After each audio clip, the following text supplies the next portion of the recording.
मौलाना साहब जो YouTube channel ज़रूर subscribe कंदा। दौरान एतिकाफ़ में मुंहुं खे लिकणु कीअं आहे। एतिकाफ़ जी हालत में जेकॾहिं कोई बि एतिकाफ़ में रमज़ान जे अंदरि वेह थो त उहो जेको आहे पंहिंजे मुंहं खे लिकाए, इन जो कोई बि हुकुम न आहे। हा, मुंहं खे इन एतबार सां लिकाए थो त यार दोस्त आहिनि, क़रीब दोस्त आहिनि, उहे मूंसां कचहरी कंदा, लायानी थींदी, इन एतबार सां जेकॾहिं मुंहुं पंहिंजो लिकाए थो, कंहिं क़िस्म जो कोई टेंशन न आहे। बाक़ी मुंहुं लिकाइण जो कोई बि हुकुम न आहे। एतिकाफ़ में वेठा आहियो त कोई बि टेंशन न आहे, हाणे तव्हां मुंहं खे लिकायो।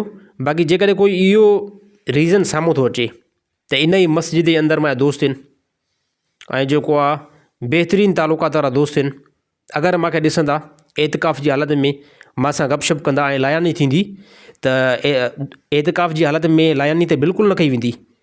इन ख़ौफ़ खां जेकॾहिं अगरि मुंहं खे रुमाल कोई बि बंदो वेड़े थो त उन लाइ दुरुस्त अमल आहे, जाइज़ आहे, कंहिं क़िस्म जो कोई नाजाइज़ अमल न आहे एतिकाफ़ जे दौरान पंहिंजे मुंहं खे लिकाइण में।